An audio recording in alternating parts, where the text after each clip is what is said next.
So let's just be very clear, and thank you for explaining very lucidly what happened. Yeah, but I want to add something. Yes. Because my lawyers issued a statement after that, mentioning EFCC. I want to say very clearly, it wasn't the EFCC, okay? It was the DSS. Right. But the DSS were procured to abduct me by the ICPC. That has never communicated with me ever, okay? The EFCC had written to me while I was away to say that I would like to have a chat with you over certain issues. And I replied, my lawyers replied that, well, I'm not in the country, I'm on my annual vacation. And once I know the date of return, I will let you know. And we have written to EFCC to say that, I will celebrate my birthday with you. My birthday is 16th February on Monday. I will celebrate my birthday. I will come and see you at 10 a.m. on the 6th. So it wasn't the EFCC. But my lawyer thought it was the EFCC, but it was not. Subsequently, we found out that it was the ICPC that procured the DSS to abduct me and then hand over to them. And this is a modus operandi of the ICPC that increasingly has become a personal tool of Nuhu Ribadu. Nuhu made the call and made the order that I must be in custody yesterday. How do you know he made the call? He made the call because we listened to their calls. The government thinks that they're the only ones that listen to calls, but we also have our ways. He made the call, he gave the order.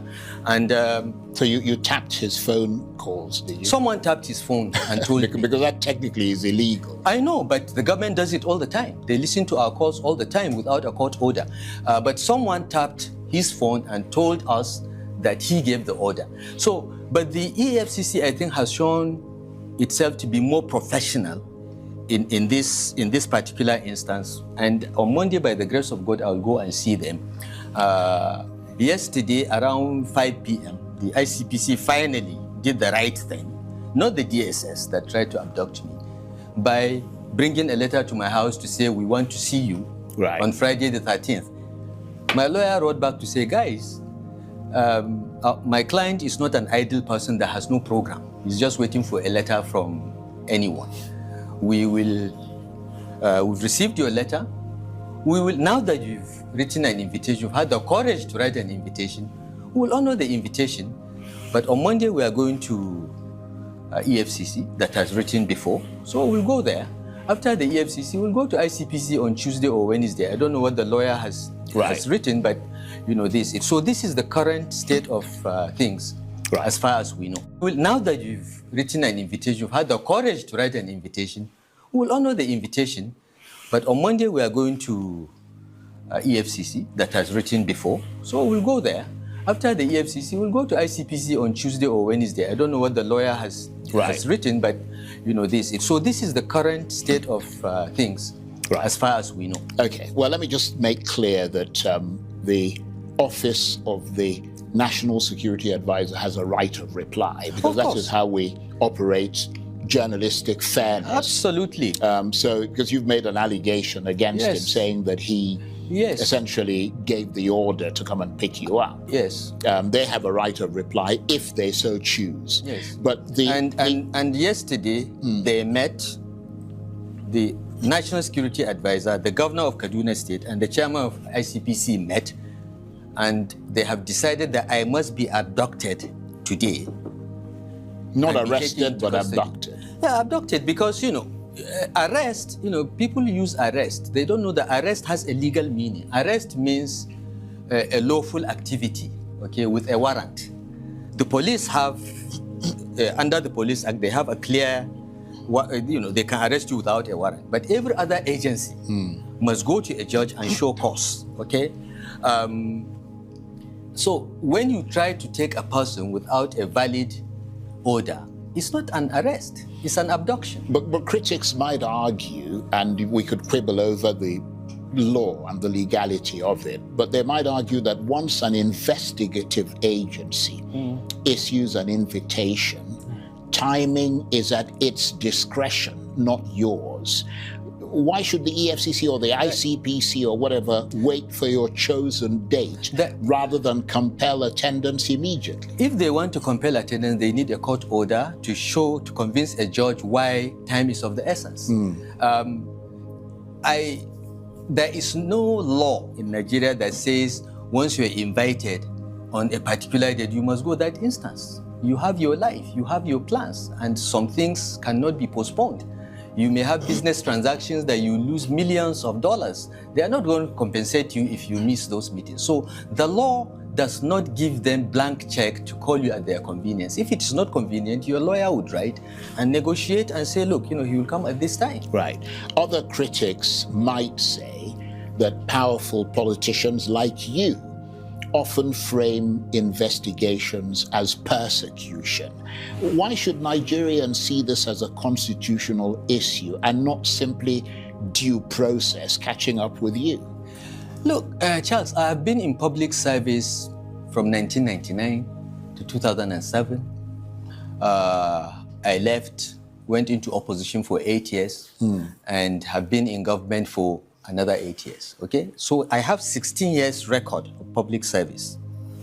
And I have challenged every Nigerian that has worked with me or knows me to come forward to you and expose me if I've ever taken a bribe or demanded a bribe or done anything unlawful in the course of my duties. Right. I have said that on national television. There are 250 million Nigerians to come forward and prove me wrong. Well, okay, so yeah. I'm coming. Sure. And in this latest round of persecution, I've been persecuted before by the Eradua Jonathan administration. That's all documented in my book, The Accidental Public Servant, where they investigated me ad infinitum and found nothing. In the end, I was charged to court for one alleged offense that in my tenure as Minister of FCT, in which I approved the allocation of land to 27,000 people and companies, one of the 27,000 plots was allocated to my wife. That's abuse of office.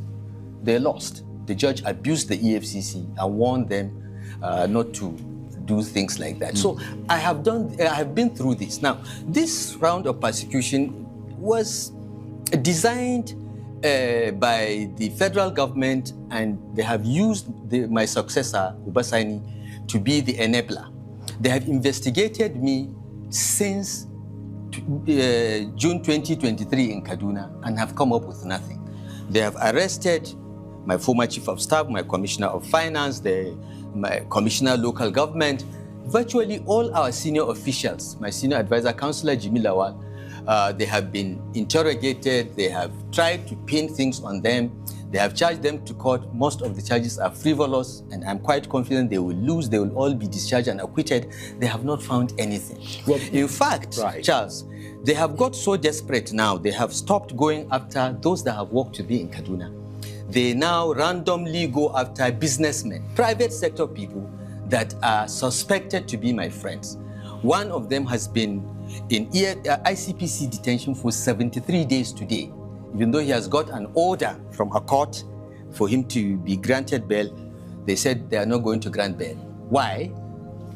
They are under orders. So this young man, Ahmad Sule of TMDK, has been in ICPC detention for 73 days without bail. They have procured a judge in Kaduna, by the whom I have submitted a petition to the NJC for his misconduct. They have used that judge not to grant him bail, to say, I will do accelerated hearing. And he will not accelerate the hearing. They want to keep him until after the elections because they suspect that he is the one that is funding the activities of the ADC. They have looked at his accounts for the past 3-4 years. They have found nothing. They have found absolutely nothing, but he's still in detention. Right. The person that took the story to them is a gentleman called Rahamania. I'm sure you've heard of the name. He went and said that this man's business is mine, that he was my fraud, even though I didn't know the guy until 2018 when he came to Kaduna to build something. So this administration has become desperate. They are determined to bring down everyone. They think that we are like them, that we were thieves in government. So they have done the investigation. They were sure they would find something. Till now, till tomorrow, they have found nothing. Can I just come in here? Because, there are obviously an investigation is ongoing, and it could take a very long time. Yeah. And which is why, I'm not speaking for them, but arguably it is that they're moving it directly to you, which is why they're coming after you. That's fine. But without prejudice to any investigation. What exactly are the current allegations against you? And are you confident that every financial and administrative decision taken under your watch in Kaduna can withstand scrutiny? Absolutely. Absolutely. Charles, in civilized countries, you don't start investigation by abducting a person or even arresting a person and keeping him while you're investigating. It's violation of human rights. You do your investigation, okay? Financial records today are largely electronic. They can't be hidden. You do your investigation, you get your records. Yeah, but how do you know they haven't done their investigation, which is why they're coming for you now? They have done their investigation and have found nothing. Okay? Yeah, but you don't know that. You haven't answered to them. I will go to them. Right. Charles, I've been around this system. I know what's going on, even in those institutions. I have an idea what's going on. So are you suggesting that political motives are at play? Absolutely. Look, some of the professionals in this institution feel very bad that they are being compelled. And when some of my guys that have been invited or abducted face them, when they finish all the questions, they tell them, look, we're sorry, but this is all political. Why don't you guys go and settle with them? Settle with them means what? Submit to be a member of APC, agree that Tinubu will have a second term. That's what it is. Well, let me ask you a couple of rapid-fire questions. Yes. And hopefully we'll have brief answers so we can move on. Yes. During your tenure as governor, were there any contracts, security expenditure, or financial arrangements you now believe could face scrutiny? Each and every decision and action we took as government of Kaduna State was well documented. I'm probably the only governor that insists that recipients of security vote must sign. We want their names on the record, okay? The Commissioner of Internal Security has a wide degree of discretion to do things, but I've told him, keep your records, because one day questions will be asked. We are a heavily documented government, Charles. Well, the reason everything that has come to me, up to my level, for approval or endorsement, I have records.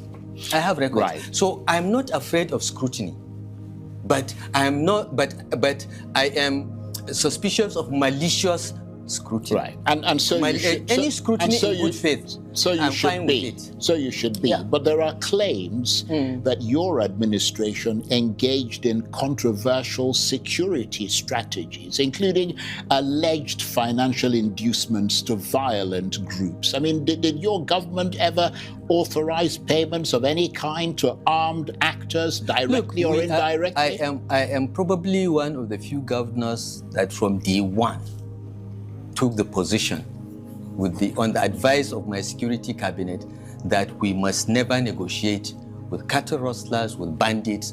The position of the Kaduna State government when I was governor is the only repentant bandit is a dead one. We never negotiated that. We never did that.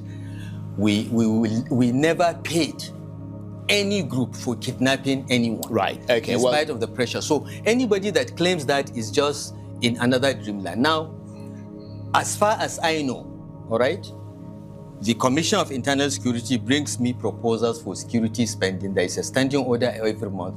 If there is any special emergency, he brings and says, we want to do this, and I approve. He decides what he does with it, okay? If he chooses on his own to go and give money to what you call armed groups, I don't know about that. Right. But to the best of my knowledge, the position of our government as a government is that we don't negotiate with bandits, we don't pay them, we don't do this, we don't do that, we don't do this.